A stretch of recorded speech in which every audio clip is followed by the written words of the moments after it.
But no, everything that we were putting in our bodies in college, McDonald's, Taco Bell, pizza, Brahms, Subway, Sonic. Oh my god. Oh my gosh. I'm glad that these mics are finally rolling, because everybody that thinks that they're good because they don't eat McDonald's and they don't eat all these other fast food places, and you eat at Sonic, any place that you can get chicken strips, a cheeseburger, and a Frito fucking pie is devil. Yeah, bro, you can get a Coney hot dog from that hoe. You can get a breakfast burrito. You can get cheddar peppers. You can get French toast. French toast. Oh my god. This is honestly the worst fucking place to eat in your entire life. But they've got slushies, so they just wash it off fucking over. Right. The fuck? And all that shit concentrated and artificial, all the syrup that they use for that Sonic shit. is the most unhealthy place you can eat from. It's worse than McDonald's. Yeah. It's far worse than McDonald's. Disgusting. Definitely disgusting. I hate Sonic. Keep it 100. But I would definitely still pop into McDonald's and give me a mango pineapple. them smoothies ain't never going nowhere. Oh, Cheapest God. on the market. Oh God, bro. Cheapest on the market, quickest on the market, best. Bro, right. Oh God, they just hit a button on the machine and it get to work. Oh my gosh. The strawberry banana crazy. They got that ice chopped up just a little bit. You crunch it just a little bit if you want to. Right, Smooth, stilled up. All right, bet. I'm not a McDonald's ice cream person though. That's gross. Mm-mm. And if you guys think this is the best soft serve ice cream in the game, you're gross. I'll do the cookies though, the 3 for $1. Absolutely. Yeah. When's the last time you had McDonald's?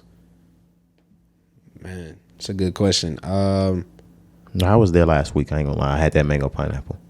That smoothie. I'm saying like food though, cause I'll get a smoothie. They have the new chicken sandwiches, and you really missing out for not trying one. Okay. It's nothing like a McChicken. Once with some fries. Once the Chick-fil-A, Popeyes, KFC, once the chicken sandwich era started happening, mm-hmm. McDonald's caught one. Yeah, I remember seeing that. Oh, it's good.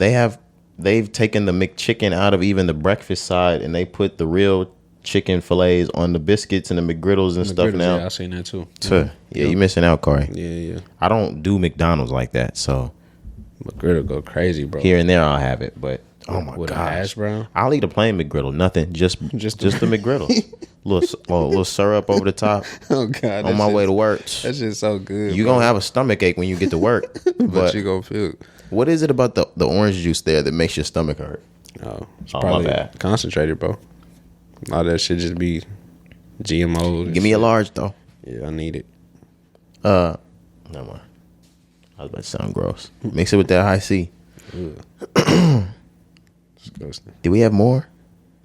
We'll get back into this though. Yeah. We're getting back into this later. Kid Cudi with your gross ass. Why am I hating on him so much, man? Let's do this. Is this 156? Yes, sir. Ooh, 8 times 7 plus 100. Is that it?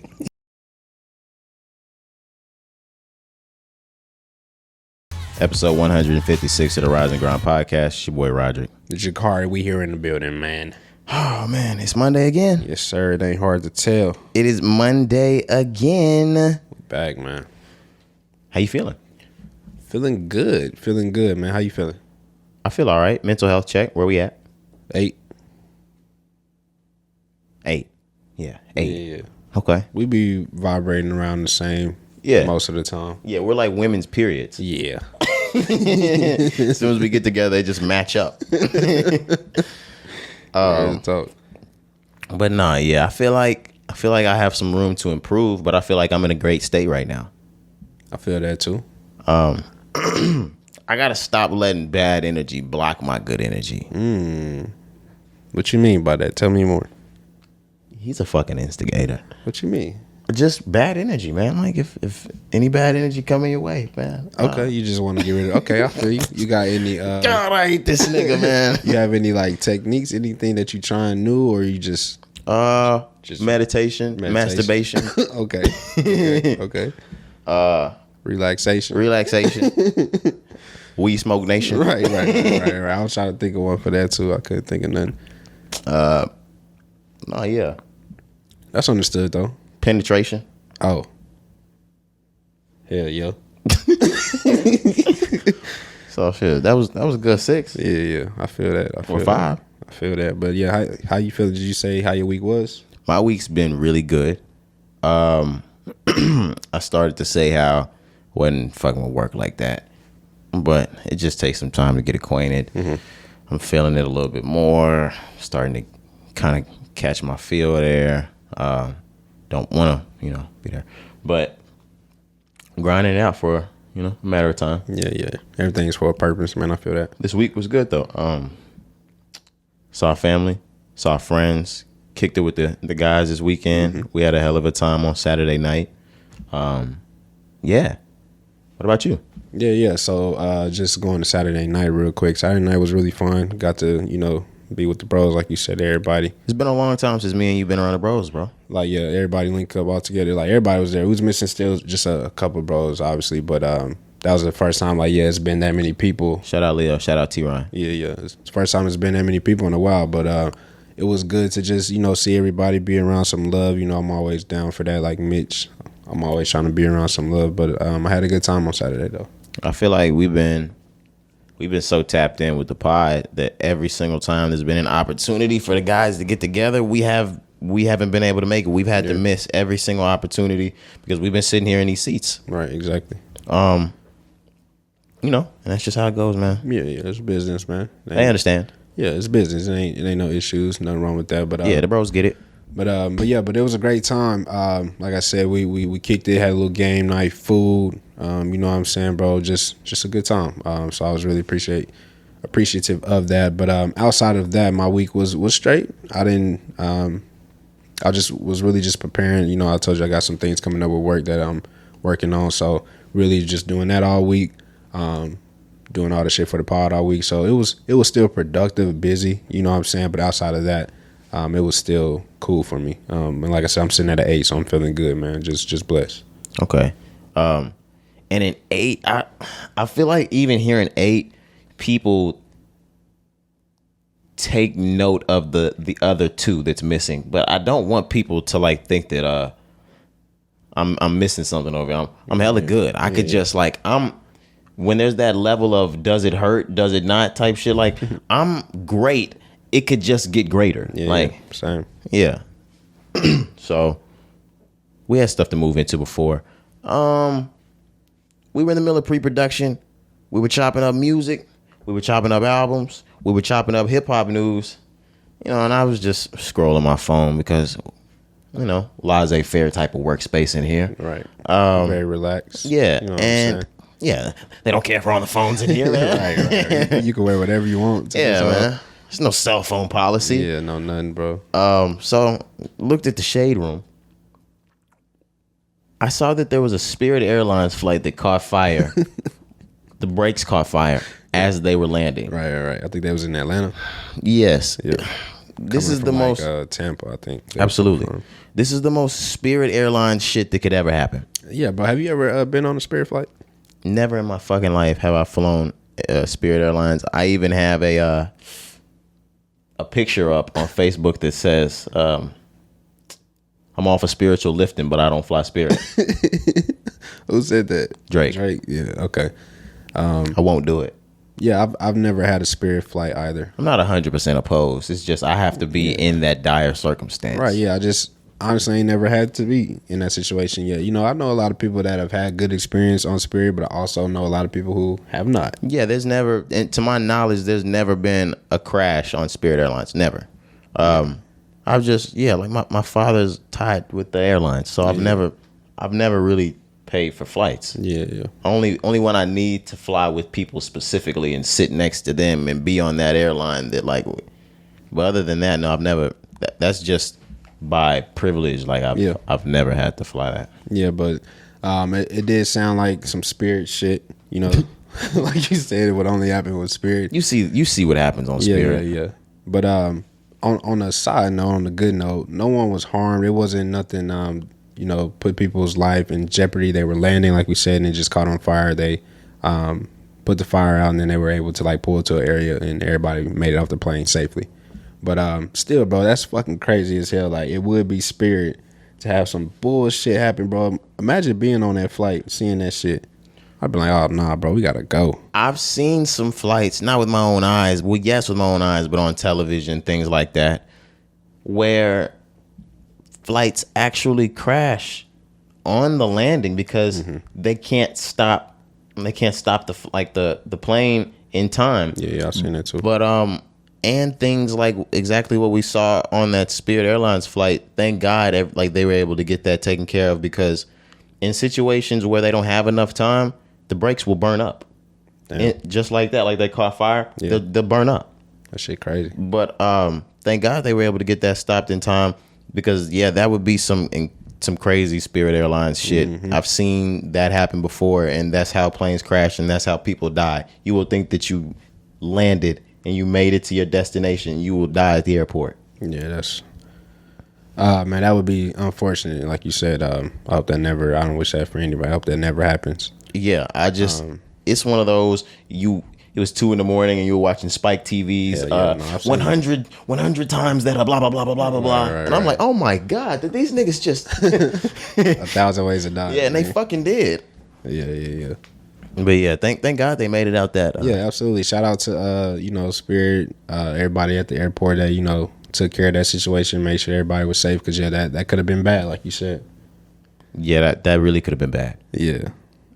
But we can go ahead and move on. Let's actually get into the music, unless you have something else? Okay, we can get into the music, man. Singles. Or do we have albums? Do we want to get into singles first, albums first? Let's do the singles. Let's do the singles. Yeah. All right, man.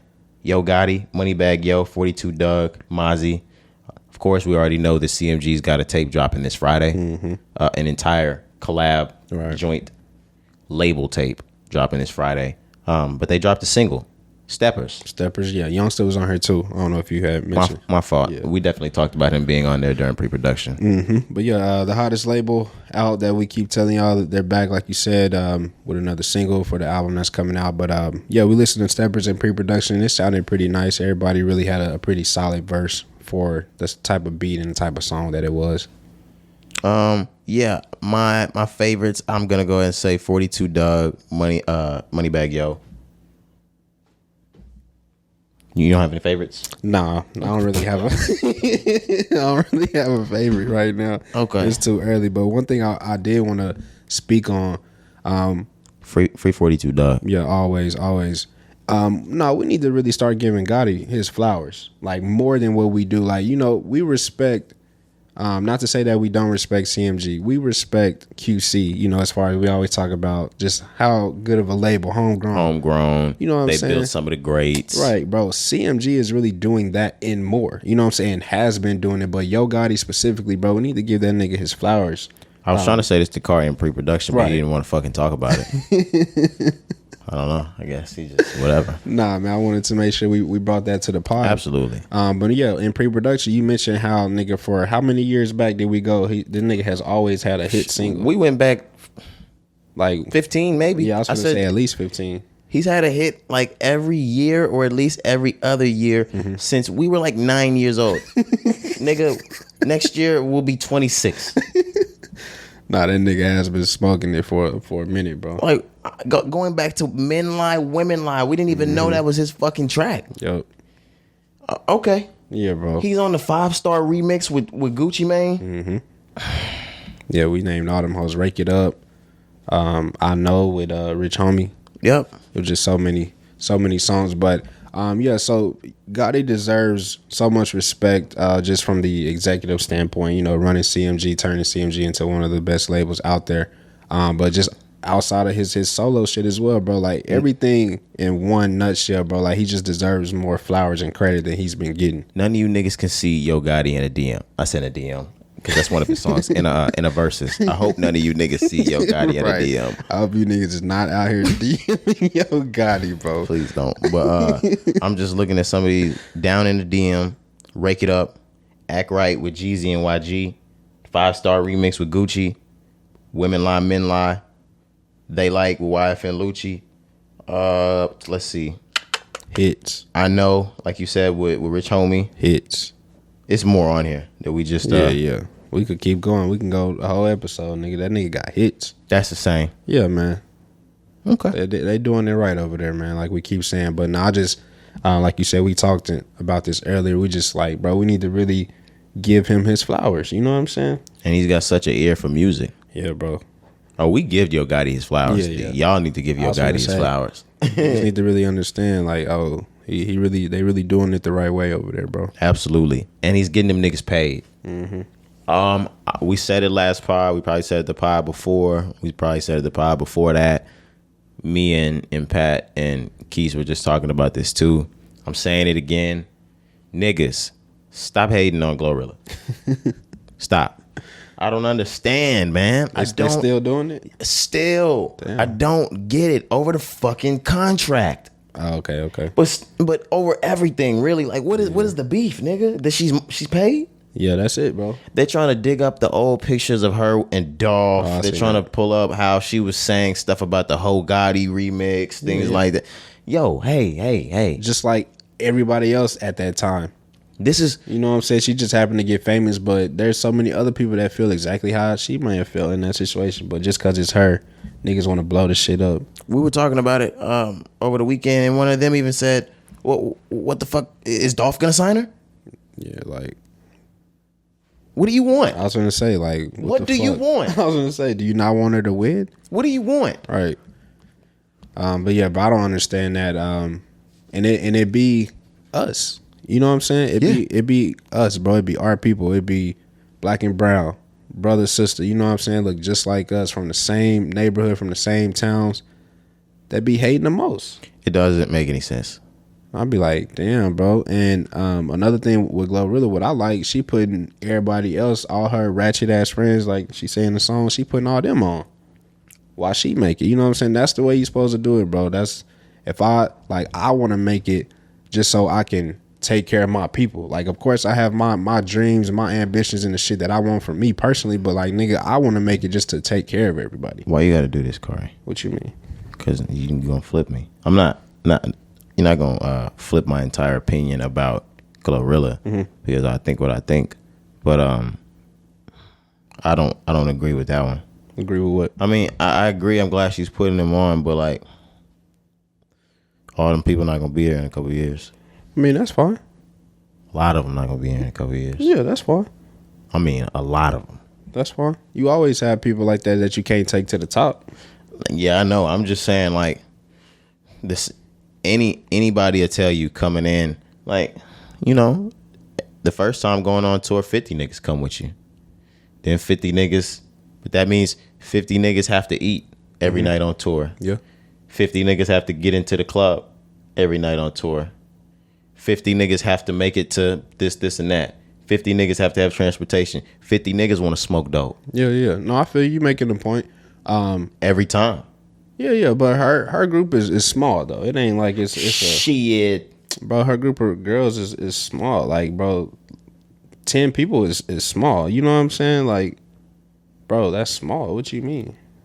It's more than 10 people in that motherfucking videos. I'm just saying, like, if you have a whole camp of people that do, everybody got a role, you can get to 10 people. 10 people got to go with you on the tour, bro. Like, that's normal. Are you talking about turning all 10 of these people on payroll? Is that what you're saying? No, nigga. They already have like their own avenues that they do. Like one girl is like an artist. Like I just be seeing shit. Like she like getting them more. What I'm saying is, if they rolling with Glorilla every single night, they're gonna be spending the type of money that Glorilla is gonna be spending every night. Right. They don't have that.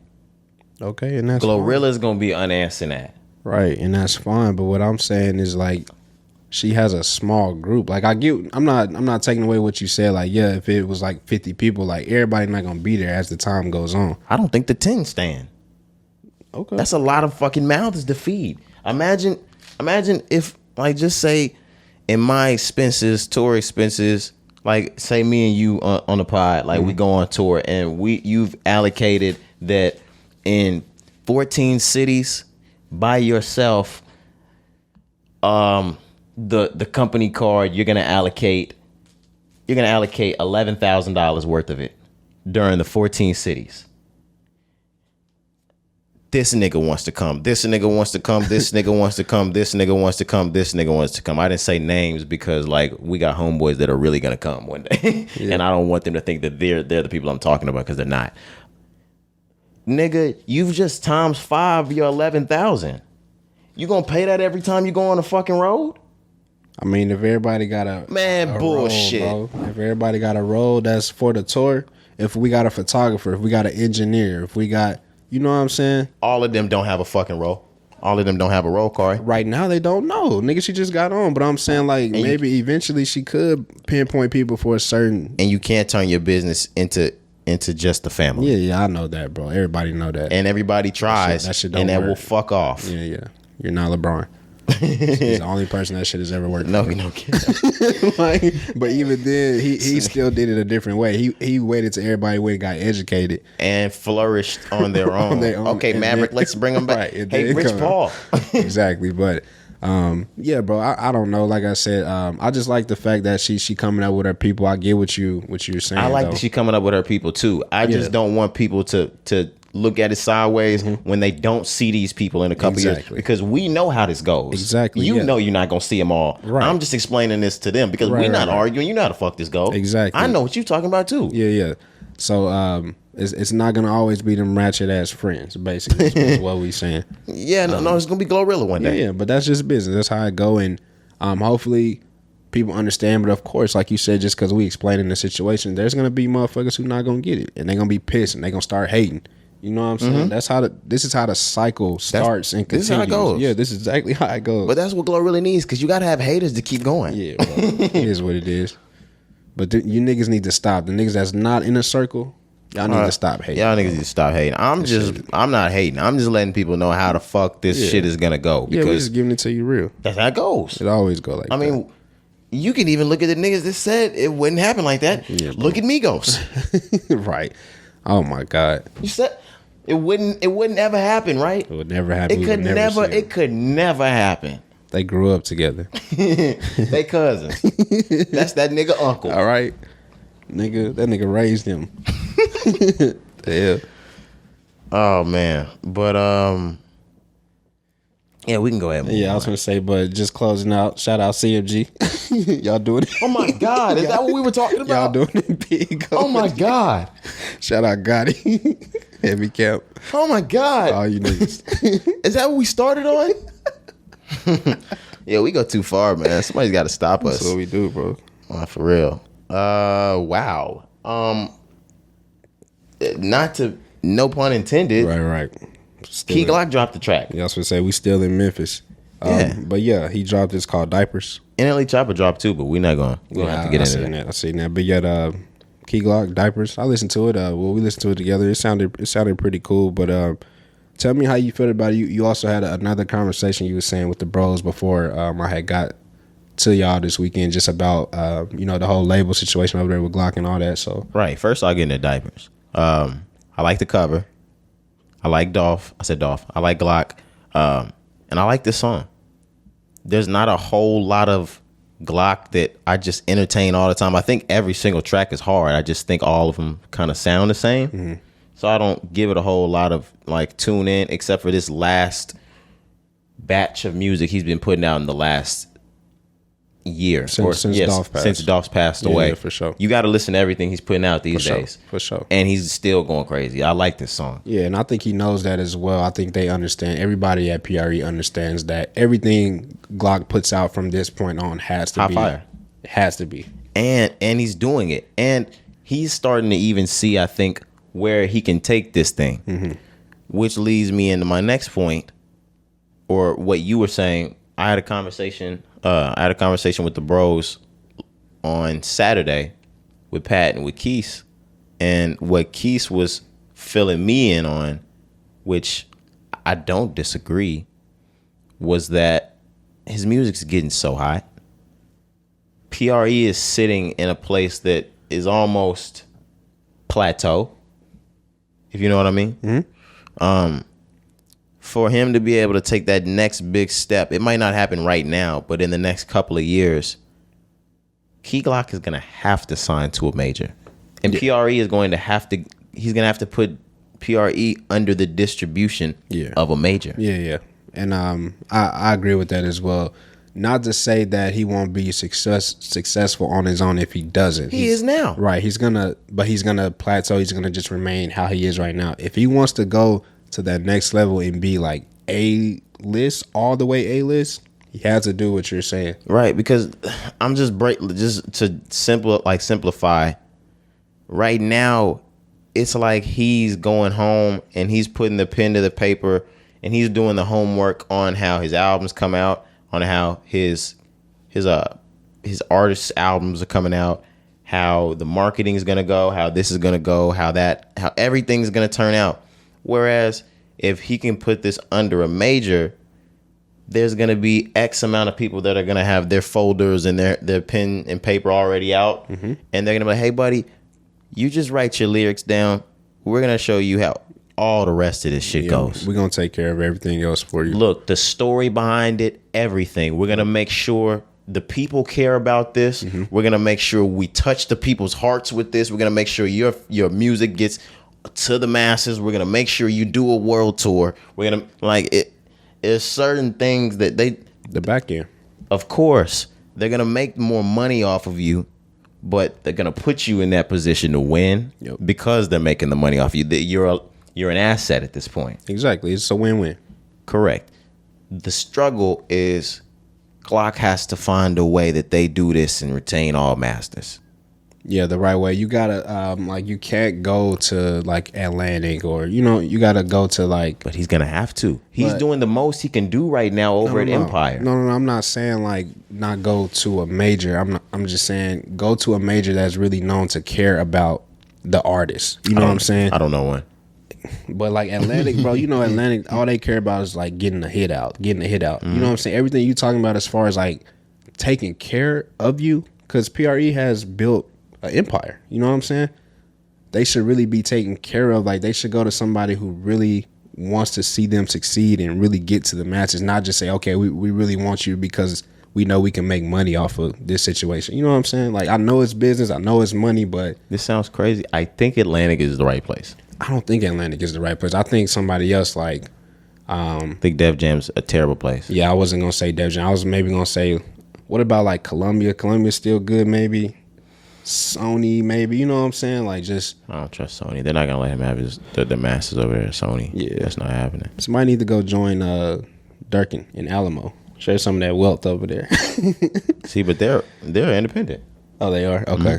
Gotcha. Well, yeah, I don't know. Like, yeah, it's not too many labels that's not gonna, really put the business and the money first. I get that, but like, I'm still just saying, like, if he's gonna go that route, I just wish he goes somewhere where they really are gonna take care of him.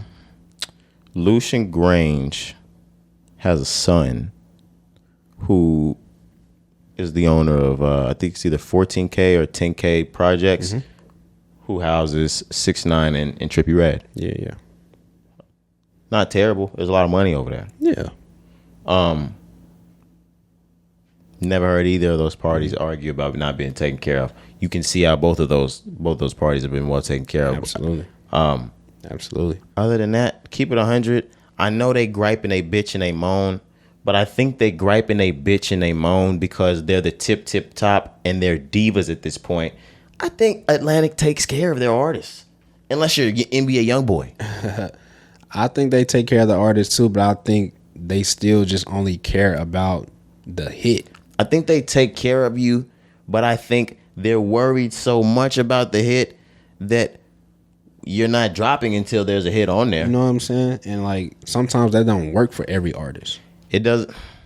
I think it's It works for who they have. Yes, absolutely. I was gonna say it works for every artist on that label. That's my point. I was gonna say, yeah, if you're Cole, Cole's not gonna be able to operate in a space like that because we have to be able to feel J. Cole and make hits out of the songs he gives us. Yeah.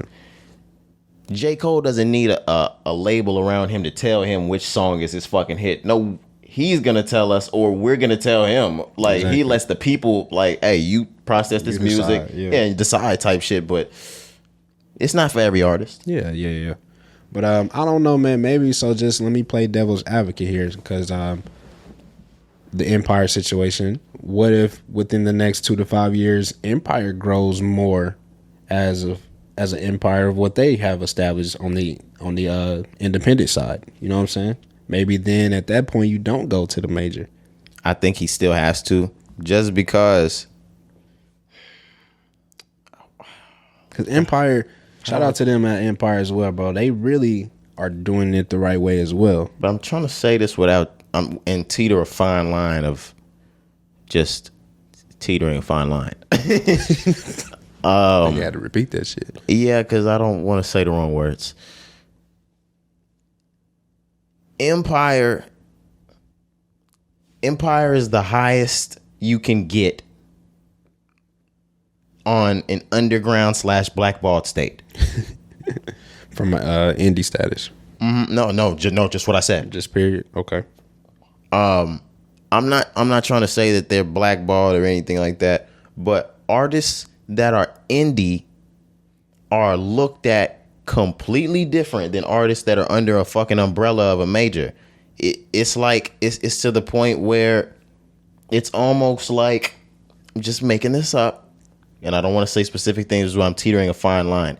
It's like all the majors say they're in a cult, and all the indies aren't. And I'm not saying that's real. It's just like, hey, you're not in this, so we don't fucking treat you the same. Yeah.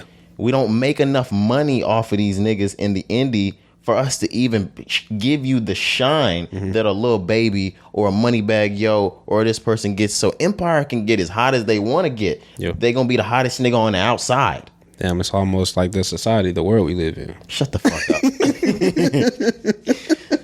That's what it sounds like. Yeah. That's why I said I'm teetering a fine line. Yeah, I know.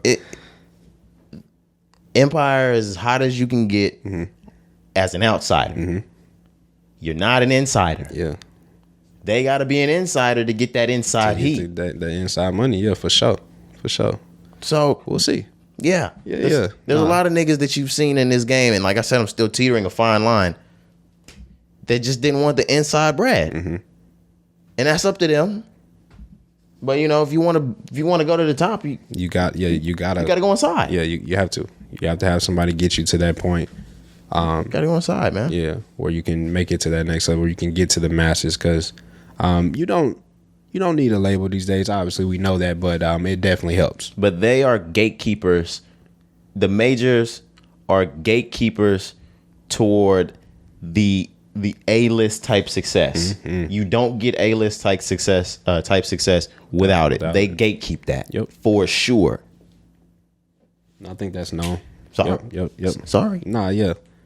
But I do like how you have an option. You have a choice these days, you know. A lot of times you didn't have an option. So You did not have an option. It's really a great time to be an artist if you're talented. It's amazing time. Like it's like sneaking in the back door right now. Like you can get in. Yeah. And like, just if your goal was to get in and make your bread, like, I'm not saying you can't be the greatest or ever be recognized as the greatest.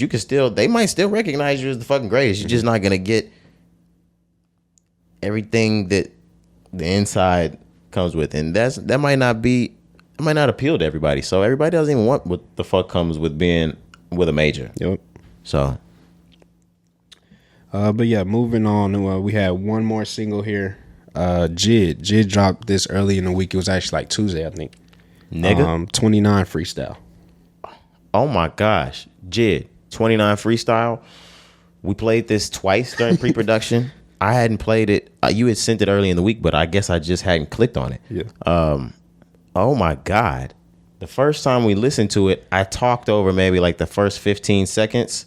And then I started listening to Jid just go crazy.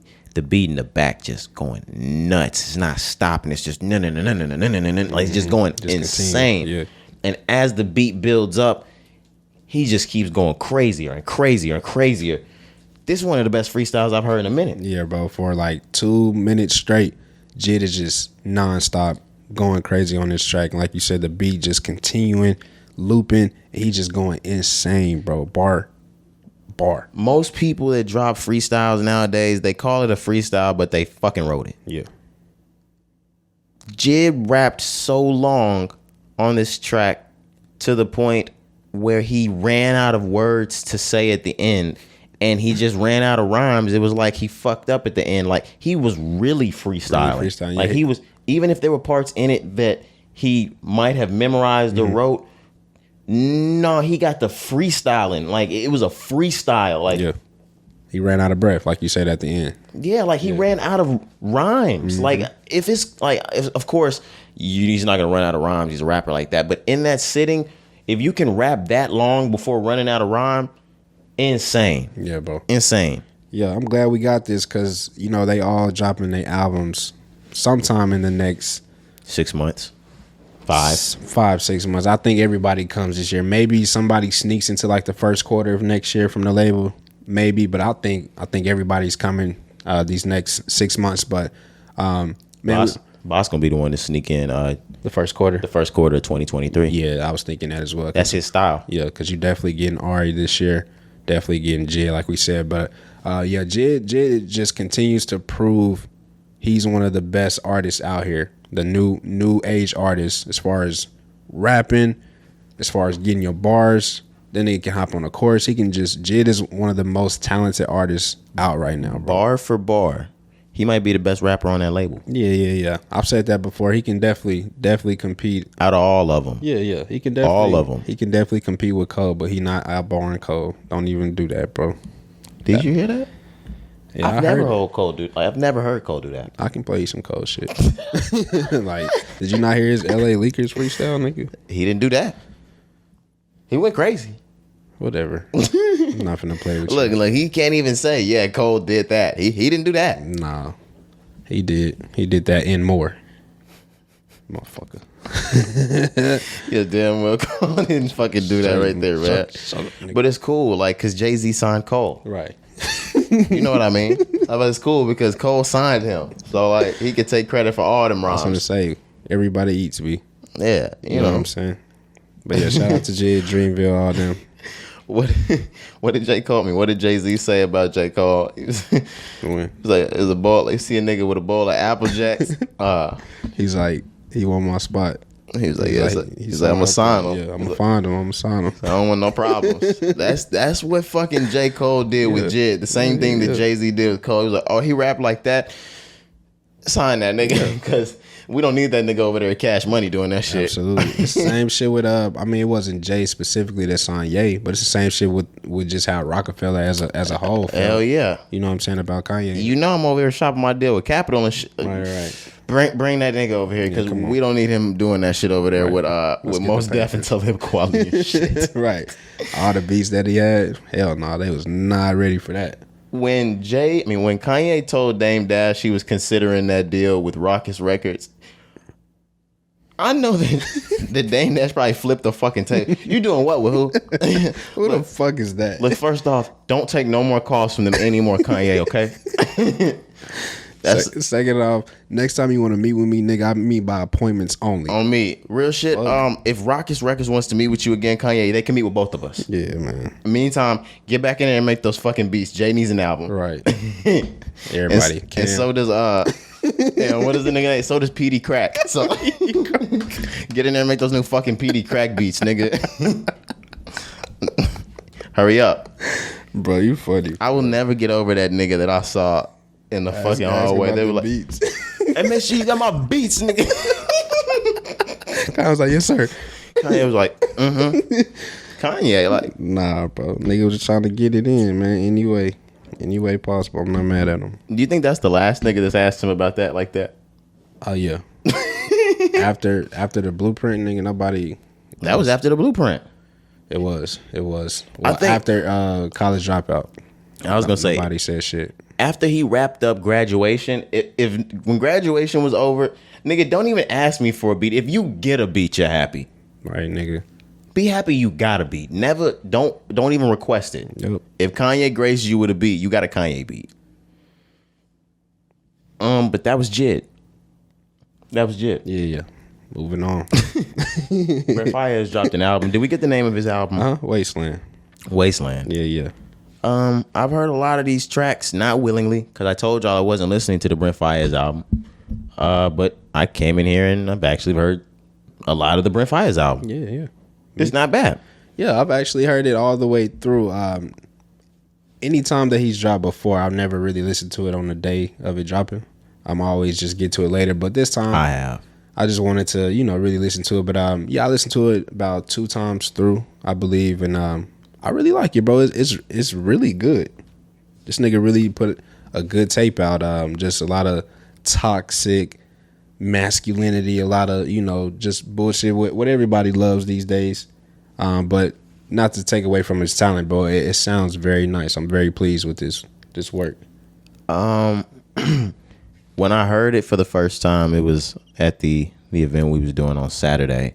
So I didn't really pay a whole lot of attention to what was going on behind the music. I was just listening, and I was like, damn, is this the Brent Faiyaz album? After about 7 tracks. So I heard all of it, or I heard all of those tracks and didn't even know that I was listening to Brent Faiyaz. Yeah. The vibe was cool, though. It sounded good. We played some of the tracks back during pre-production. I just wanted to kick a few to you. It sounds pretty good. It's still Brent Faiyaz to me. Now, one of those tracks, what was that track that you played for me? So I think it was probably Rolling Stone. It might have, okay. Yeah. Whichever one that was. Rolling Stone is a hit. That I told you he was switching in between octaves, things like that. Yeah. I like that because my problem with Brent Faiyaz is that he stays in the same key, the same tone, every song. And the content and the manner of his songs are amazing. I just can't get with the tone on the same, he's the same tone on every track, and it's monotone. I was going to say, and there's nothing wrong with that. That's a fair take. After a while with certain artists, I feel like that as well. Like I get to a certain point where I'm like, I'm gonna just come back to this later because nothing is like taking me anywhere. You know what I'm saying? It's just I'm on a straight line.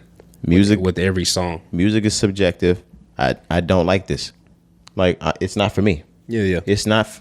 Music is not for certain. Music is not for everybody. All music's not for everybody. The Brent Faiyaz is not for me. Yeah, I feel that. But like I said, Wasteland was really good. Rolling Stone was a standout.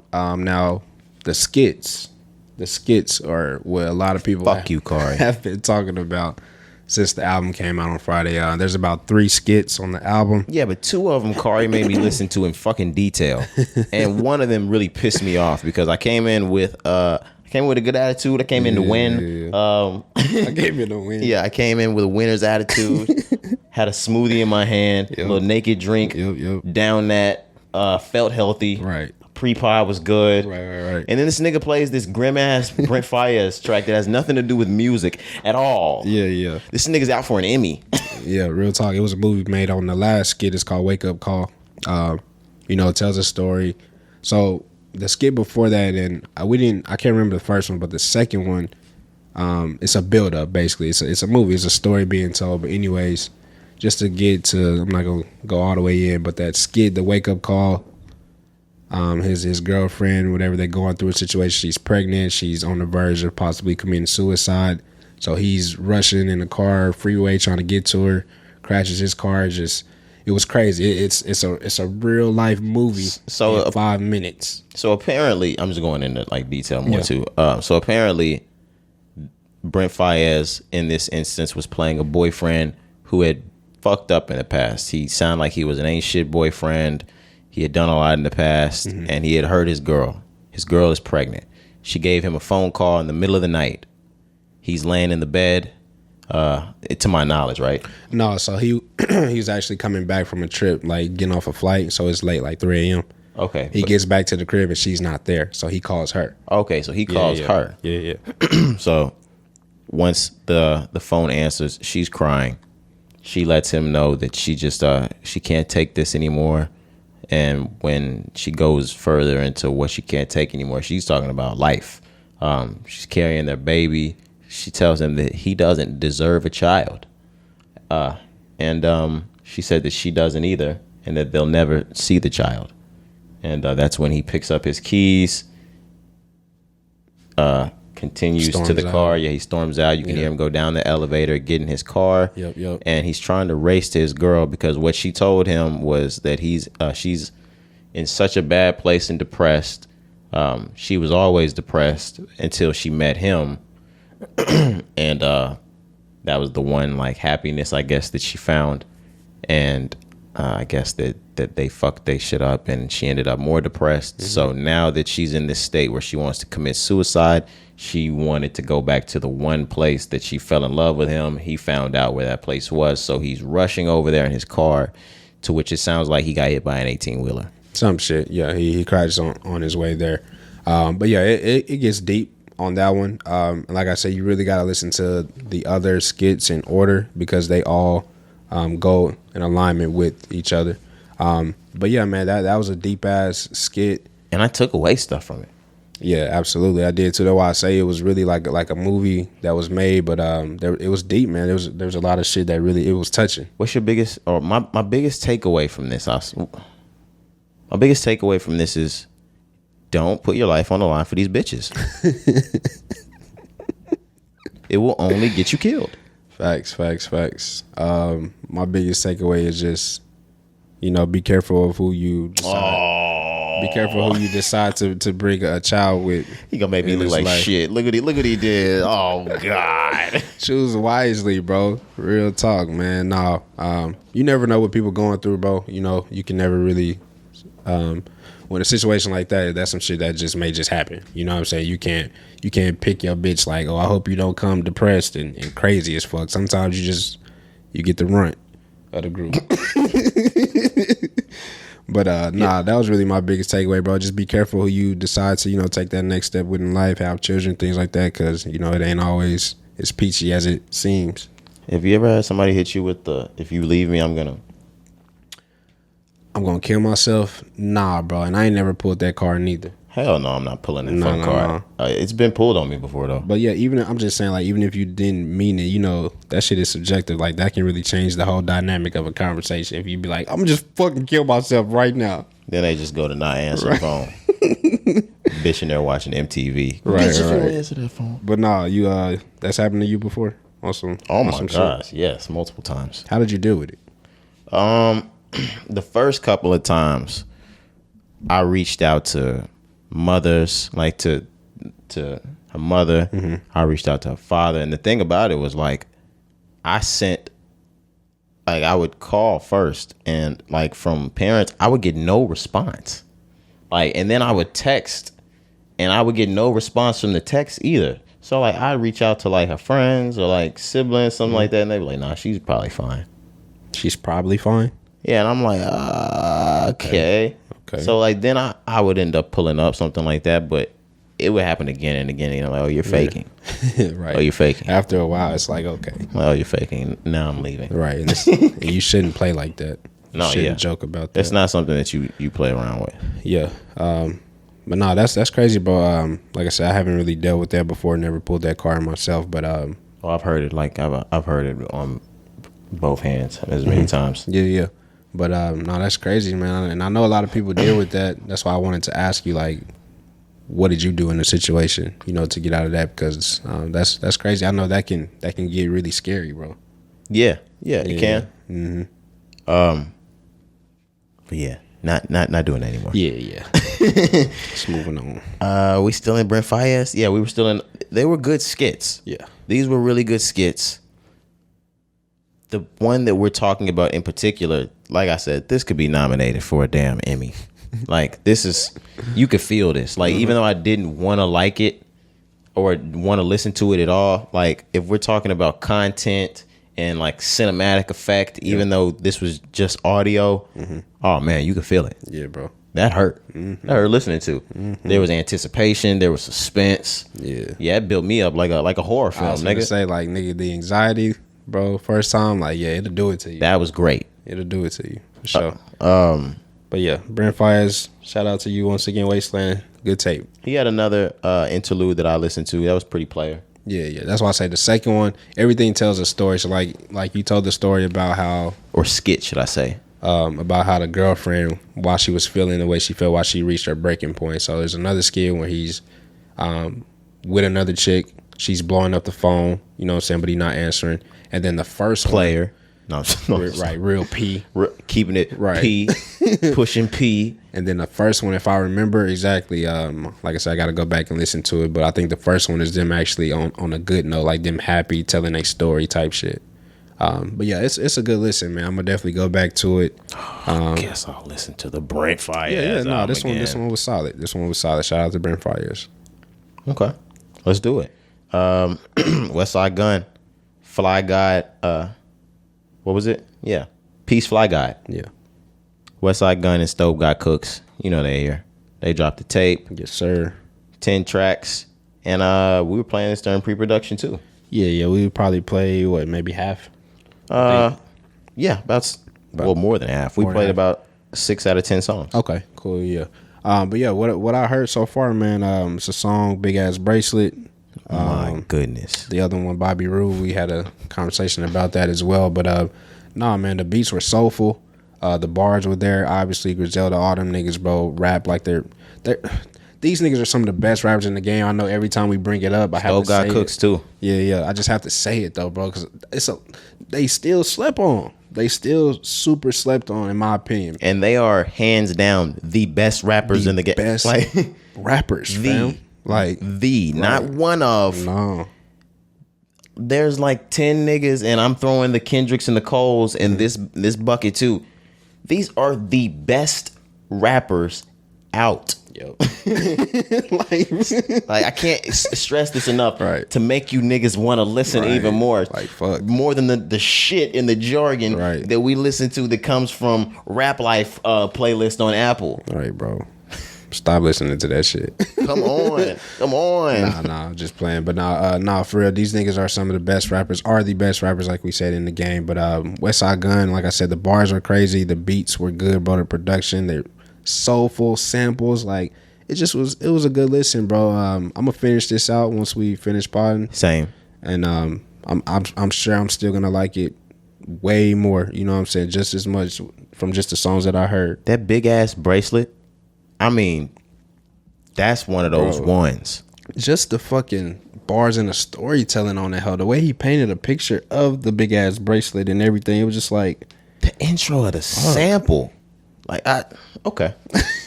Look what we doing. Right, I was gonna say, them niggas are crazy, man. Yeah, man. Them niggas are cold, bro.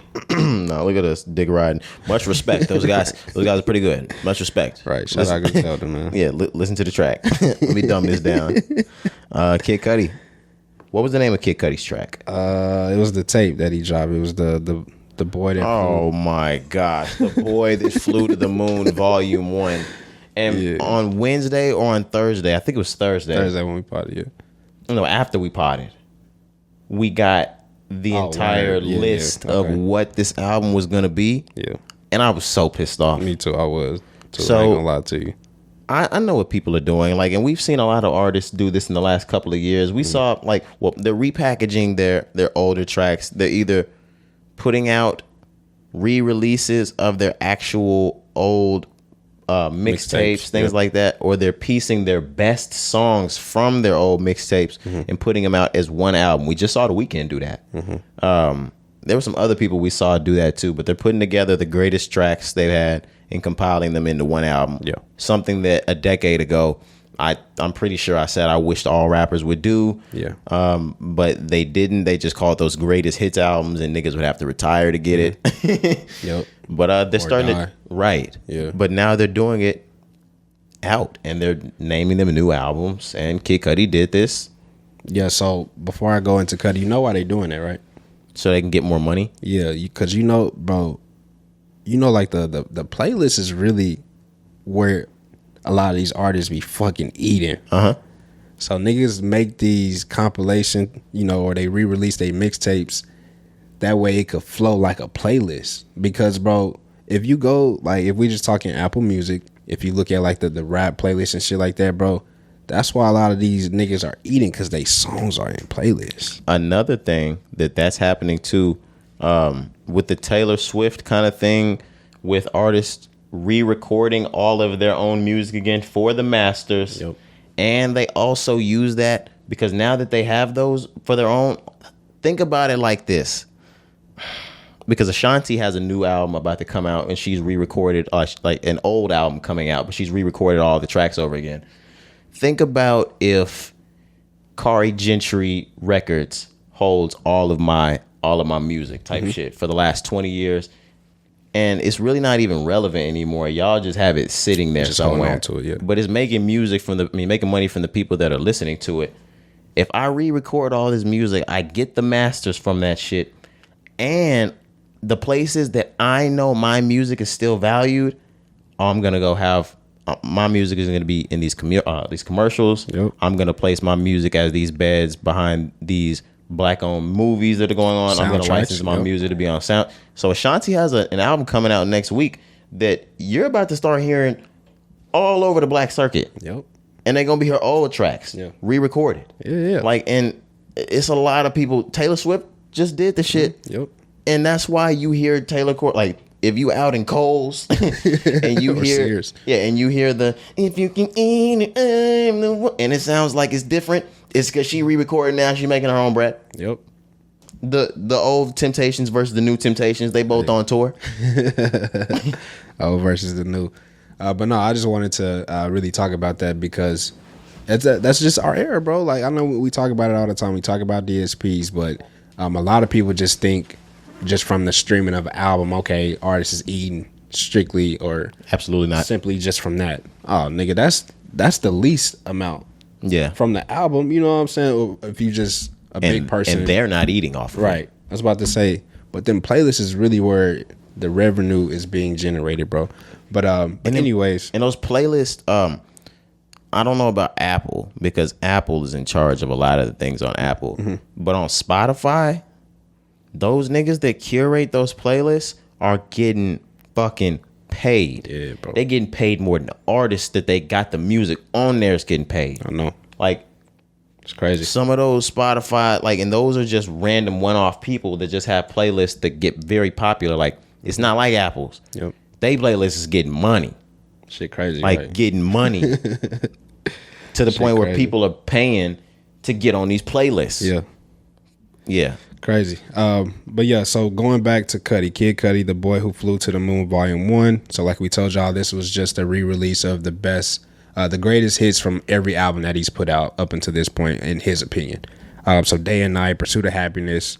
You got Ghost by Design. You got Love was another song. Balmain Jeans with Raphael Sadiq. Yes, Let me take off my Balmain jeans. Just What I Am, King Chip. So yeah, just the greatest hits, man. So By Design with Andre 3K. Mm-hmm. Oh my gosh. But yeah, seeing this, I was upset because we told y'all on the last pod that he was coming out with something we didn't know what it was. You know what I'm saying? So we thought we was getting new music. So I was upset seeing that, but I'm not mad at this. You know, like we just explained, I understand why you do this. I understand why artists are going to continue to do this. So this was just cool to see. I just expected new music. So, and Kid Cudi, this makes all the sense in the world now. Now that I'm thinking about it, I'm not even mad anymore because everything you just said. Plus, Kid Cudi has a McDonald's deal and movies coming out. Yeah. Yes, I need music to keep this thing, keep it moving. Like, yeah, until the movies come out. Yeah, let's keep some fire under this. Like, yeah, let's keep the stove on. Yeah, you know. Yeah. It's a business, man. Everything is a business, bro. Yeah, so he just had to transform into the boy that flew to the moon real quick, right? And have y'all pick up all of these albums. I mean, all these songs that you heard on albums previously, right? All in one spot. What I will say is, most artists think they have a good scope on what their best songs are, and they don't, and they put out bullshit. These are all of Kid Cudi's best songs. Yeah, bro. There's not a miss. Yeah, he didn't miss. He put out all of his best songs. Yeah. Now I want to see what he's gonna put on part 2 because what else can he put on here besides Poker Face? Oh yeah, Poker Face. Like this is he put all of his biggest hits on here. Yeah, he put his biggest hits. Except sleepers. For Mr. Solo Dolo, things like that. Mr. Solo Dolo for sure. Soundtrack to My Life. Oh my gosh, yes, Soundtrack to My Life. Make Her Say. Mm-hmm. That's Poker Face. I'm tripping. Yeah. Yeah, bro. Higher. That's one of my favorites from the original Man on the Moon. But yeah, I don't know. He definitely still has a great list to choose from. I was gonna say he's left room for a part 2. For sure. You know there'll be a part 2. For sure. Especially if he dropped one movie and he got some time before the next one. Come on, my God, you getting that part 2? Yeah. He's an artist that's with we didn't say Republic. Okay, yeah, Republic would be a nice one. For Key Glock? Yeah. Maybe. Who's over there? Nicki, Wayne. Oh, geez. I don't know, bro. I don't know where that nigga would fit, to be honest. Yeah, it's hard. Yeah, we don't have to stay on that. Now that we're out of Kid Cudi, we can think about albums. Well, no, we don't have to be out of Kid Cudi. Kid Cudi, just like we said, he has a collab with McDonald's. We talked about McDonald's at the very beginning. We said we were coming back to it. We've just been seeing the You're Invited to Camp McDonald's. So there's actually a Camp McDonald's thing that's going on. Mm-hmm. Is this just over the phone? Yeah, it's only through their app, their mobile app. Okay, so this isn't an actual live performance. No, I don't think so. I think it's just like a little virtual world kind of thing from the app. I don't know, bro. Okay, so inside of this is from July 5th to the 31st, so it'll be through the end of this month. Camp McDonald's will have performances by Kid Cudi, Black Bear, Omar Apollo, and BB. Don't know any of those people except for Kid Cudi, but shout out all of them for getting on this. They're going to have merch drops from the one and only Grimace. And they're going to have free and easy Innisfree Market Kid Cudi. What is that? Merch. Okay. Yeah. Oh, is that all one thing? Grimace, free and easy Innis Market Kid Cudi? Or is that all? Nah, yeah, it's all like separate things. So like it's gonna be merch for all of them. Okay, like a list. Yeah. Okay.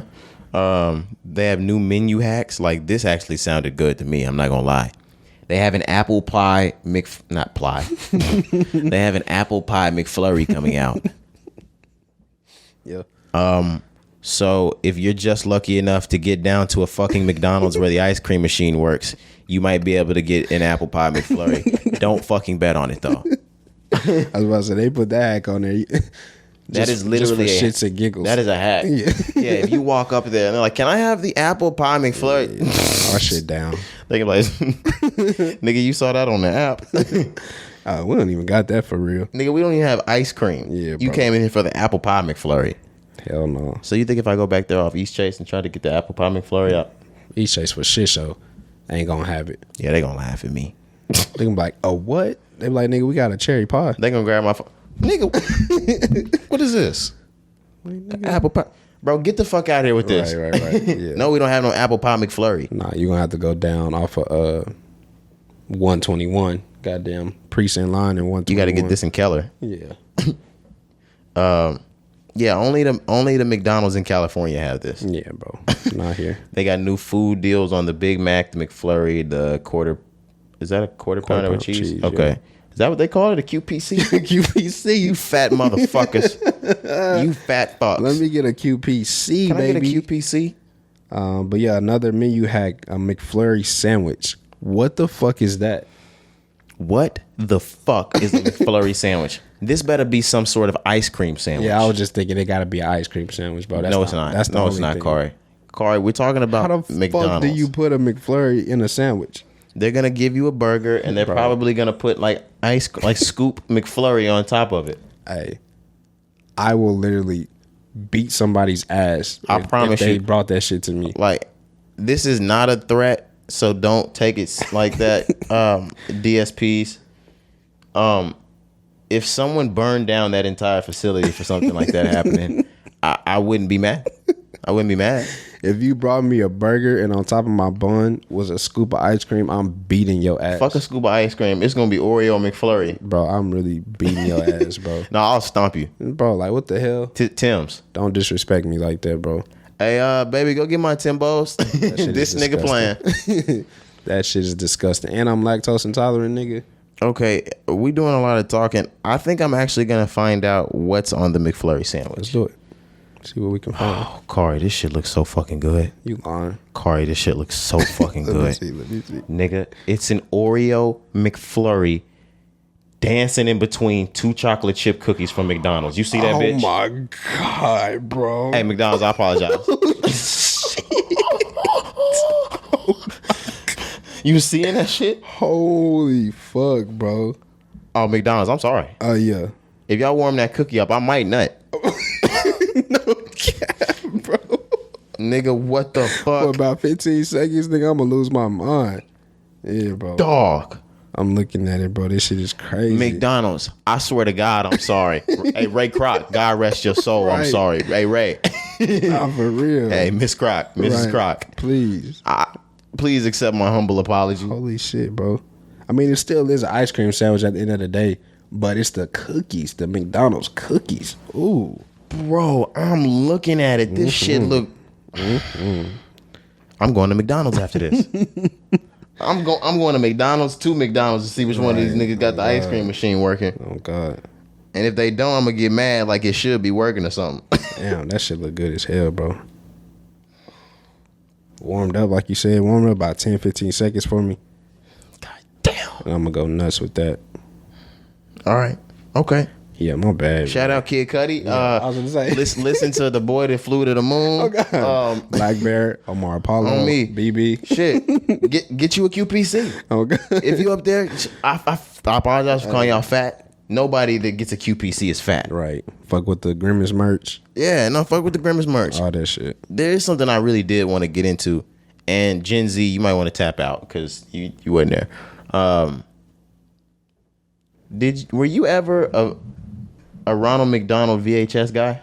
Nah, I really wasn't. Oh my God, can't have this talk with young niggas, man. So if you were alive, which Kari was because he's fucking older than me, and you remember this, you'll know exactly what I'm talking about, listeners.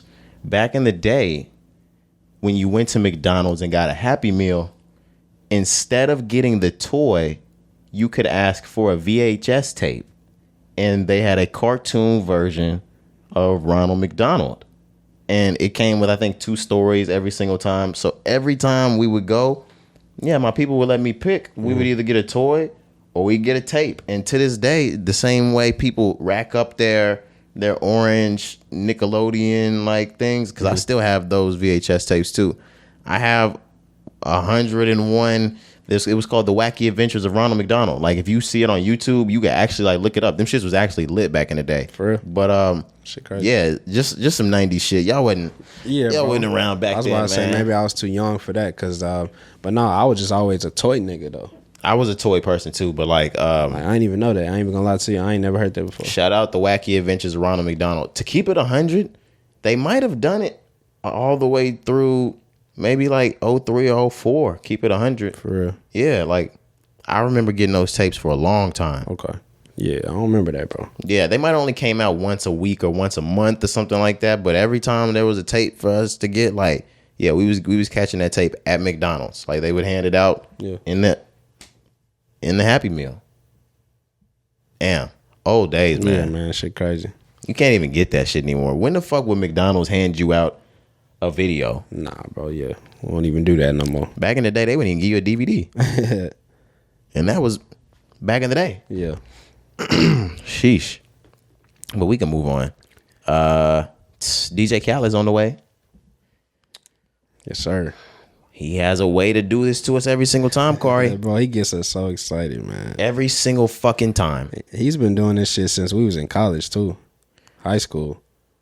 I get excited every time DJ Khaled comes around, bro. Me too. He does it to me every single time. But I think I only started getting excited about his albums dropping after Holy Key.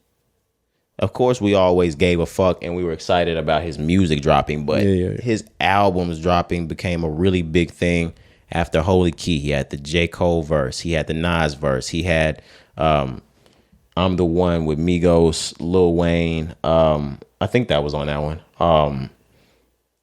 He had Fuck for Free. Yep. He had Wild Thought. Well, Wild Thoughts was on the other one. But he had so many on that album that it was like, oh, this man he's one of those. Mm-hmm. That album turned him into one of those. He was always huge. He had I'm on One. He had albums before that. We knew him about the Ace Hood, Rick Ross days, things like that. But Holy Key turned him into that. Major Key, my apologies. Yeah. Moving forward, he has a song on there called Holy Key. Moving forward, everything we jumped at, and he became a marketing genius. So everything that he does he can make it turn into hot fire. Yeah. So now we ready for this just based off of a couple of pictures. God Dead. Couple videos. God Dead. Yeah, the album is gonna be titled God Did. God Dead. If you didn't know. And we've seen how many artists came through that studio of his. Yeah, I was gonna get to that. So yeah, I'm excited as hell. I agree with you. As far as from 2016, then he did the next year, Grateful. 18, I forget the name of Father that of Assad, I think. Father of Assad, okay. And then the last one, the Khaled, I think was what it was called. But yeah, now we're getting God Did. It's gonna feature Kanye West, Drake, Future, Lil Baby, 21 Savage, Lil Durk, Gunna, Roddy Ricch, Don Toliver. Star-studded list. Star-studded, bro. One of those things. Well, but we can't say this though. Because a few years back when Khaled was about to drop, so was Travis. Yeah. And we listened to all those features that were listed by DJ Khaled. Jay-Z and Beyonce were on that fucking list. And we were like, and even not Travis, we didn't mean to say that, Tyler the Creator. Yeah. We even listened to Tyler the Creator list all of those people in an interview, and they were like, nigga, that was supposed to be better than my album. Yeah, man. You were supposed to beat me. Yeah. I can't hear these features anymore and just go, he's gonna kill it. Yeah. Because we heard it before and he didn't kill it. Yeah. The last one, I think he redeemed himself with the Khaled. You think so? Coming off it, because it was Grateful. It was that album that he was up against Tyler, wasn't it? Let's see. The Father of Assad album. I was gonna say yeah. Yeah, the Father of Assad album in 2019. Mm-hmm. So I think him releasing Khaled last year, I think he redeemed himself from the 2019 release, is what I'm saying. But yeah, he definitely went through that patch in 2019 where, Khaled took offense to his album not selling well. It was like a whole situation with like a bundle as well during that time, right, with somebody. Mm-hmm. I don't think. But what you're saying about Khaled, I don't think he redeemed himself with this album. I think it was better than the 2019 one. That's what I'm saying. Okay. It wasn't the best, but I think as far as commercial, it did well. It did better than the 2019 album for Shit Show, in my opinion. Yeah, it probably did better. Yeah, he had the higher track with Nipsey Hussle and John Legend in 2019. He had that track with SZA that he redid, the Miss Jackson track. No, but on Khaled, he did the Sorry Not Sorry. He reunited Jay-Z and Nas. He did Pop Star. He did Grease. Both of those with Drake. Yep. Every Chance I Get. Yep. Body in Motion. What's the one that he did? Let It Go on the golf course. Justin Bieber. 21 Savage. Yeah, that one with her and Amigos. Remember that? Okay. Yeah, this was better. So, but you don't think he fully redeemed himself? No. But you think God Did? Firm no. But God Did is gonna be the one. No, I don't think he gets. I think he's amazing, and that track that I keep playing from that whatever this is, that it better be the intro to the album. I think this will be great, but no, I don't think he gets back there. I don't think maybe he reaches the top of the top, but I think he does. I think he does better this time around. And I think he's gonna have a summer hit on here. There was something in my brain that was just saying the only reason why I feel like this might do very well is because to this point we have no song of the summer. Right. Not one. Keith, bro. I saw your text message, but let's get into it right now. You asked me what the 3 songs of the summer are right now. Yeah, there are none. I don't have any. There are no songs of the summer right now, Keith. And that might be what opens it up for him, but he can't come through with all rap. Hell no. Yeah, he definitely has to switch it up. And he got Drake back. That was something that we talked about the last couple of releases. He didn't have Drake. He didn't have Rihanna. Now he's getting Drake back. He had Drake on the last one, but they were old. Well, it was the old songs. That's what I'm saying. Like, we already heard that and we knew like what we were getting. You know what I'm saying? He could possibly have another for free on this one. You know what I'm saying? We don't know. He's got Drake back, so I think this one will do different compared to like the last two for sure. Let's hope so. But what I will say is, if you want to just guarantee it, he need Rihanna. Like, come on now. Yeah, bro. A lot of people need Rihanna. Man, Rihanna in the summer. Rihanna. Come on, dude. I need her. All right. Well, no, we're not getting her in that instance, Corey. No, I'm saying I need the music. Yeah. Yeah, not personally. We're going on what, 7 years? Yeah, bro.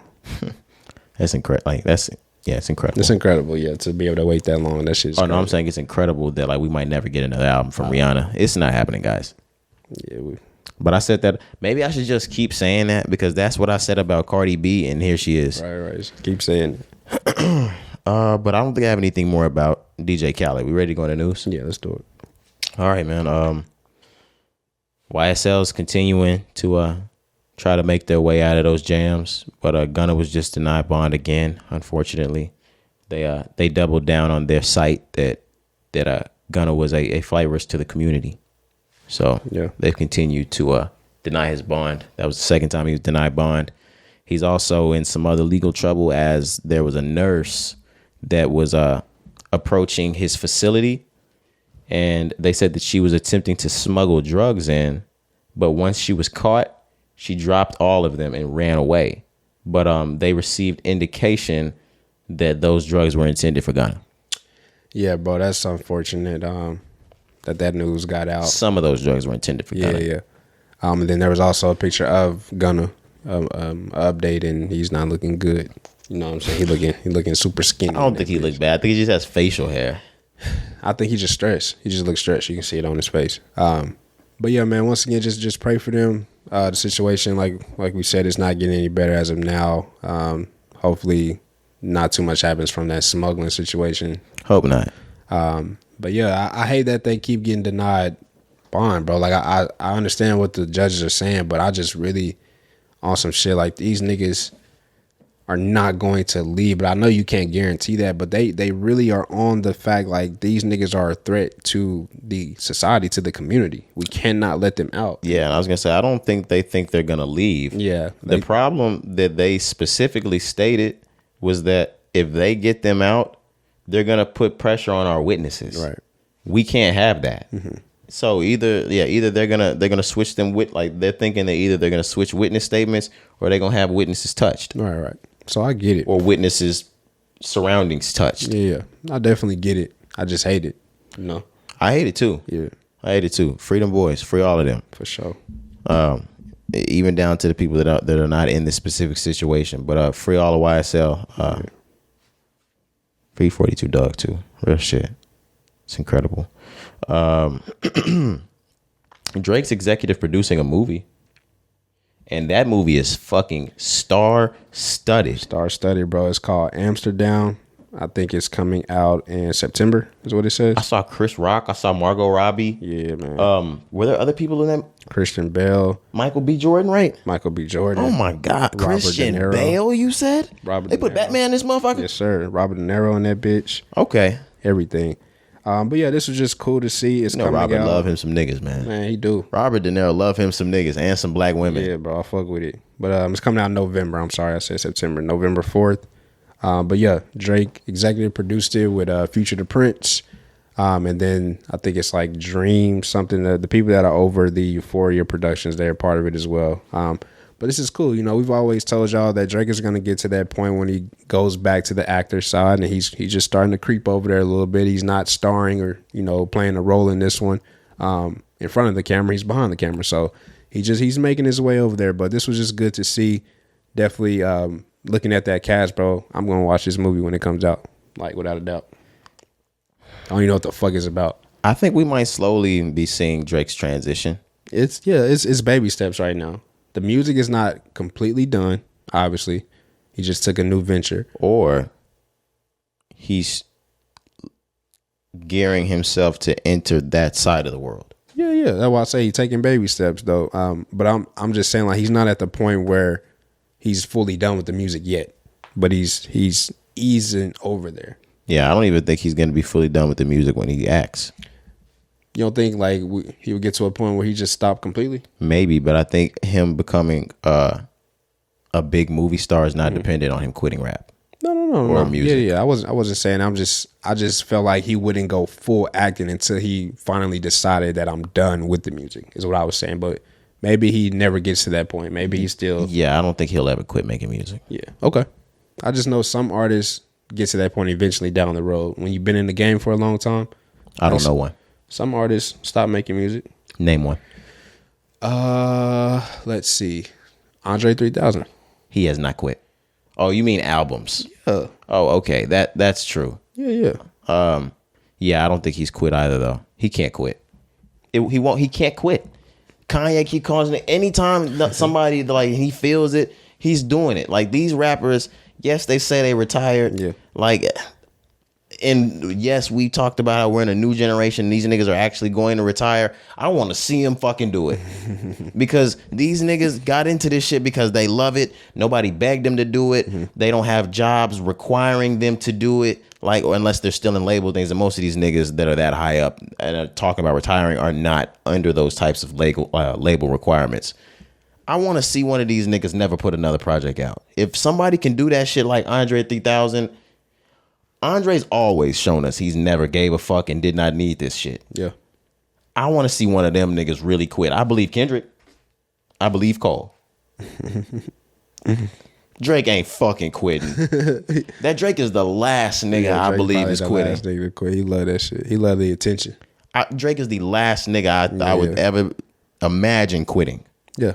Unless, like you said, he would have to hit the pinnacle of the other side of like acting, things like that. He would have to be Will Smith. Yeah. We'll see. I just think, and this is just my opinion, not saying that you were wrong, anybody is wrong. I just think Drake is gonna not maybe be all the way done making music, maybe because he's never probably gonna get there, like you said. But as far as albums, I think before Drake goes full acting mode where he's back in front of the camera, I think he's gonna be at the point where he's not making any albums before he gets there.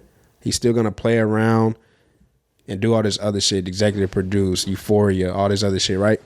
But I'm saying before Drake goes back into his full acting main role, you know, as a box office type of actor, he's going to be done with the albums before he gets to that.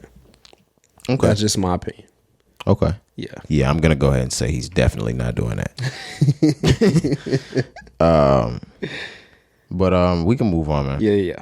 Chris Brown, he's so decorated. He has become the most decorated artist in Billboard Hot 100 history. Yeah, he has surpassed Elvis Presley. Told you punk niggas last week, I better stop playing on Chris Brown's name. Yeah, he's him. Nah, you remember niggas not streaming Breezy. We didn't talk about that as well. He did drop the deluxe to Breezy. I was going to say, but I have some give and take, some push and pull about this. Okay, go ahead. He's the most decorated artist in Billboard Hot 100 history because the nigga probably has more fucking songs than anybody. He has the most chance to hit this record than anyone. The nigga has 78 million songs. Agreed. On every album. And of course, some of them are going to chart off of every single album. Agreed. But it don't take away from his talent. I know you guys saying it doesn't. that. Yeah. I'm not saying that. He's one of the most talented people we've ever seen. But he definitely has an advantage. I can agree with you on that as well, because the nigga puts out so much music. But like I was saying, as far as the Breezy album, like we told y'all last week, you know, people weren't streaming it. Did you listen to the deluxe at all? He dropped about I didn't listen to 7-8 songs. No, he put out 10 more songs. 10 it was. There's 33 songs on that album now. You're right. No, I didn't listen to all of those yet, and I might not.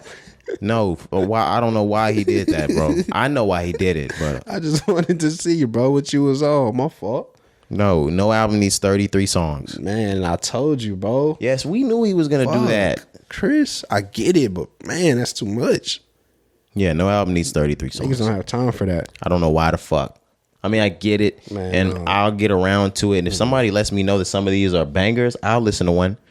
Or like some of the smoothest R&B tracks I've ever heard, I'll give it a listen. But I'm not doing that, and I'm definitely not going 1 through 33 on an album. Absolutely not. But shout out to Chris as well. One more time just for that accolade. Nobody else has ever done that. So big ups to you, bro. Absolutely. All right, man. You know how we follow YNW Melly. We got a new update in the YNW Melly case. Yep. More things just start to look up and up and up and up for Melly. They've taken the death penalty completely off of his charge. I mean, not charge, off of his case. It's not even in question anymore. Even if he were to be convicted, he will not face the death penalty anymore.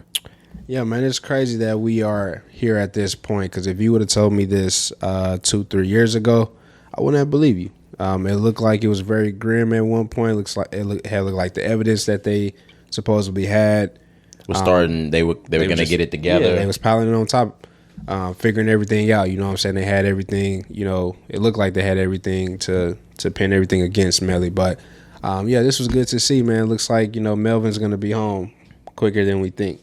Yeah, well, all of the stuff that it sounded like they were pulling together as evidence, more or less, was hearsay. So it really turns out, I guess, they don't have much of anything. We already talked about that stuff that they didn't have. Yeah. I don't think they ever acquired any of that info. Yeah. In a murder trial that someone's taking it to trial, or a murder case in which the defendant's taking it to trial, it couldn't look better for YNW Melly. Yeah, so his team for the last few years, they have been updating us and telling us that Melly was going to be home this day. They've been persistent that he's innocent, though. Yeah, bro, but they always was saying, like, he's going to be out this day, this year, this time. And, after a while, it gets to a point where you're like, okay. You know what I'm saying? But, like, now, I'm like, okay, like, bro, he's really going to be home quicker than we think. Oh, I never thought it would be quick. But after I learned the facts and what evidence was found and what was going on with this, I was almost positive he was coming home from the very beginning. But you gotta wait that time period out. He's coming home though. Sure. The way this sounds, it would be crazy if YNW Melly was found guilty. Yeah. If you take my guess, YNW Melly is coming. Like, he's coming home. He'll be home before this time next year. Jeez. Because that trial will be home. I mean, that trial will be over by this time next year. And then he got hella time served. All that's going to get included. Oh, he's not getting convicted. Yeah. But I'm just saying, whatever. Like, they may have him for, like, some petty charges. They may have him for, like, being around a shooting while he's a felon. Right. That time's over. Yeah, he served. Like that's served. That's what I'm saying. But, yeah, man, that's good news. Shout out to, his whole team, his family, him. It's glad to see that he may be coming home, and we may be getting some Melly music. It's always good to see. Man, and the way that rappers come home from jail these days, man, you don't even want to see the way this nigga gonna have bad bitches on the plane. Oh my God. He gonna have 500 bands on the fucking plane home. Man. Dope. Everything, bro. You name it. They taking that nigga straight to the studio. He getting his dick sucked. Right. You name it, bro. Like, why is she here? She's here to suck your dick while you rap. Right. And that's it. That's her one job. What's that? That's a pound of your own marijuana. I was going to say, who's she? She's going to roll it for you. Yep. Don't worry. We got your probation in a legal state. Yeah, so don't even trip on it. Same thing. So you talked about rappers just getting out recently. We didn't mention this, but Finesse 2 times. That nigga. Shout out Finesse 2 times. Welcome home. Welcome home to a real king type shit. Yeah, bro, to a real nigga for sure, bro. But his fucking interest back into the real world has been magnificent, nigga. Shout out Jay Prince and Jay Prince Jr., that entire Mob Ties family. Yeah, you saw how they was taking care of Finesse 2 times. You talk about the PJ and the jewelry and the bitches and the hoes and the drinks. And Jay Prince was taking care of that nigga, bro. Man. Like, He was taken care of. That's what happens when you handle your business. You come home the right way, though. On God, though, bro. You do your time. Look at how Bobby came home. Yeah, you do your time. You stay solid. Rowdy. Yeah. You know what I'm saying? You hold it down, and then when you get out, bro, you get everything that's been waiting for you. But shout out to bro. He did drop a song. We didn't talk about it, but it's called Get Even. That shit hard as fuck, bro. Yeah. That shit hard as fuck. We was listening to it last night. Mm-hmm. His or on tape, Saturday night, was. His tape, bro, when he dropped that shit, his shit gonna be some of the hottest shit in the streets, bro. Absolutely, because niggas real talking, especially because you know how the DFW area is rocking. Man, they've been waiting on this nigga to come home. Oh my God, bro, yeah. When that one song comes on, the whole club will turn to a frenzy. Yeah, like, bro. The whole building. Shit get crazy when that shit come on, man. Yeah. Shout out to Finesse. Yeah, shout out him. 2 times. That's that. He already been going back straight in. That's the one we talking about. Yeah, he already been in the studio working on new music. I saw that. Yeah. So yeah, big ups. Yes, sir. We already talked Kid Cudi and McDonald's. Yep. You wanted to talk the Yu-Gi-Oh founder passing away. Yeah, I just wanted to mention that I had a little stint with Yu-Gi-Oh, but the creator of Yu-Gi-Oh did pass away. He was found dead in the sea after an apparent snorkeling accident. His name, God rest his soul, though. yeah, I'm gonna mispronounce it. I don't know how it's pronounced, but it's Kazuki Takakashi. I think it's how it's pronounced. You shouldn't have said that. Racist. I don't know, man, but yeah, bro, he passed away, 60 years old. He was snorkeling near the southern island. This was in Japan. So just an unfortunate situation, man. Like you say, rest in peace. Prayers for his family and all of that. But Yu-Gi-Oh, I just wanted to talk about this, bro, for a little bit. So I never watched Yu-Gi-Oh. I never understood See, look at him now. Can't even pronounce it, bro. Of course we didn't understand Yu-Gi-Oh. Right. Who the fuck is that? It didn't fucking exist. Yu-Gi-Oh. Right, bro. Look at this nigga here. Right. I'm really tripping, bro. But Yu-Gi-Oh. So, bro, what I used to do, I used to just have my parents buy me the cards, and I just would look at the cards and think the cards was cool, and sometimes I would trade the cards at school with niggas, but I never actually played the game. I couldn't tell you to this day how to play the game. I did just remind myself. I did trade cards with one person. Shout out Corey Grant. Because if you remember, Corey Grant had every single Yu-Gi-Oh card that fucking existed when we were young. Damn, I don't remember that.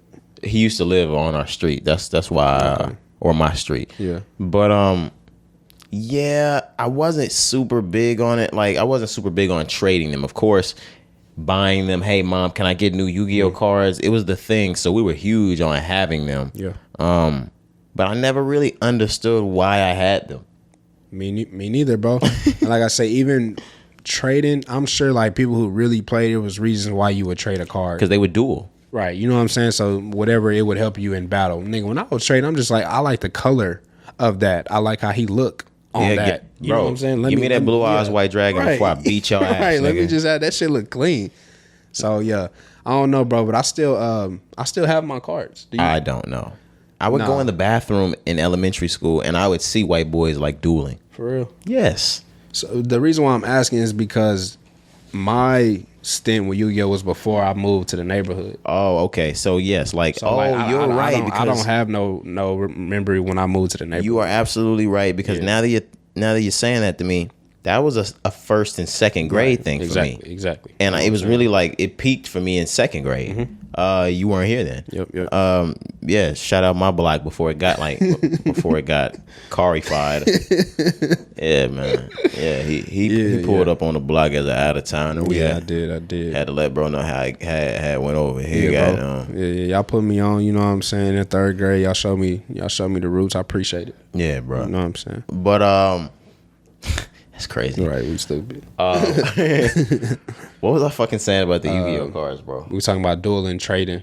Yeah, but there would actually be like kids that would spend their time in the bathroom like dueling. That's crazy, man. I don't even know how we lined that kind of time up for kids to meet in the bathroom.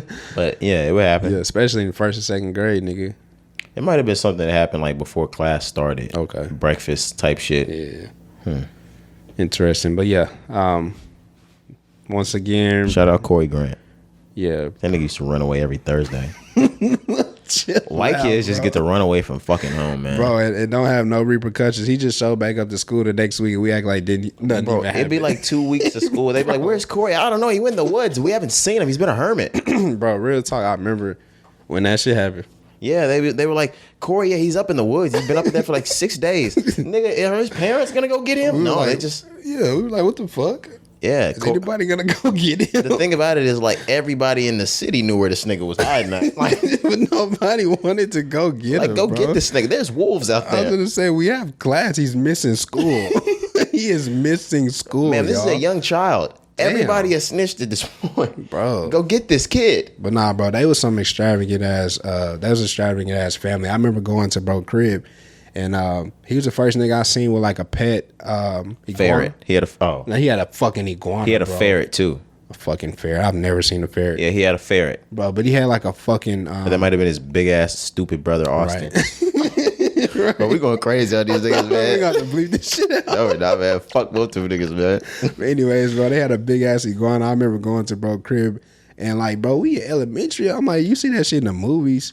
You know what I'm saying? I ain't never really had seen that shit in somebody's house. That shit was spooky. I'm really only saying fuck him because he had that Blue Eyes White Dragon card, and he never let me have that shit. Damn, fam.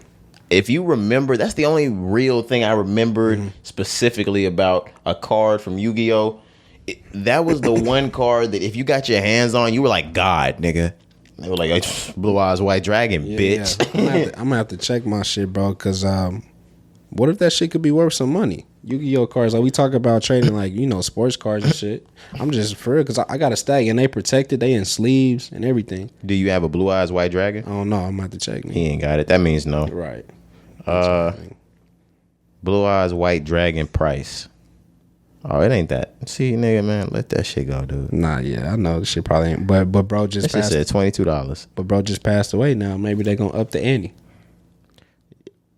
Are you a capitalist? Did y'all hear this nigga? Bro, like, is that what you're waiting on? This nigga to die so the price can up? I mean, I wasn't waiting on. I'm just saying now that he has passed away, bro, shit happens like that. It ain't my fault.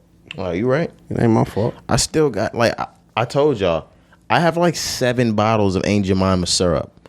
I'm waiting on that shit to become an antique one day. I got the home style kind. I got the regular kind. I got a big ass thing of Aunt Jemima pancake batter. Okay. Oh my gosh! Let 40 years go by. That shit be. I don't care if it's worth one band, nigga. We getting them. We getting them Aunt Jemimas off. But I'm the capitalist. All right. Sorry, man. That's crazy. Speaking of capitalists, Elon Musk is set to terminate his Twitter deal. Ah. Oh my God! Surprise. Fucking Elon. He's not gonna own Twitter like we knew. What is he up to, man? Why is he pulling out, bro? I don't know, but I believe it 100% has to do with those the fake accounts, the bots.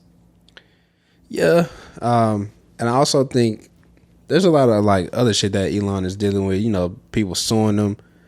There's rumors the of kids. Him. Yeah, I was just talking about the kids. Yeah, there's rumors about that. Is that rumor or is that real? I saw. I don't know. That looked real. Okay, I don't know. I didn't want to just say it's real, but yeah, supposedly, you know, he's mistress. He got kids everywhere. No, don't stop saying kid. Twins. Those are twins. My bad. They say him and Nick Cannon on the same level as far as their contribution to society. Yeah. This came from CBS News. Elon Musk had twins last year with one of his top executives. Nah, bro, that's fucking insane, Elon. What are you doing? CNN. Yeah, like I said, I was reading. I just didn't know it was true, but yeah. So I think him terminating the deal, obviously, Twitter maybe wasn't what he wanted it to be, but also, bro, I think it could be. I don't want to just say like a full cover up, but Elon dealing with a lot of shit right now, and maybe he brought this news around Twitter to maybe like defer us from what's really going on behind the scenes type shit. I've heard people say that. You know what I'm saying? I've heard people say that Elon doesn't have the money we think he has. Mm-hmm. I've heard Elon might be losing his money. Mm-hmm. I know, right? There's a lot you hear. Yes, right, there's a lot swirling around, and with an anomaly like Elon Musk, you don't know unless you're close to Elon, which nobody's fucking close to Elon. Exactly. So yeah, let's just fucking make shit up right now. Yeah, let's do it. Where you want to go? What are the odds you think that Elon Musk is actually losing a tremendous amount of money? What are the odds? Let's see. So he's not losing money from Tesla. I'm not, but I think everything else that he has going on, he may be losing money there. With Tesla, now I know there's certain things that happens that stock will decrease tremendously in a fast amount of time. Like I remember when that Tesla truck came out and it didn't work the way it was supposed to on launch. Yeah, the stock went fucking down crazy. I think the car wouldn't start when he had his like the same way Steve Jobs would do his thing and he would come out. Elon did it for the truck. I think the car wouldn't start or some shit like that. I remember. The stock went down the next day. Yeah. It's just I want to know what might be going on. Yeah, he's losing somewhere probably. And that was also another thing with Twitter because their shares are also down. So that's another reason why it was they're saying that he may be pulling out because of that. It's a lot of bullshit going on. You know what I'm saying?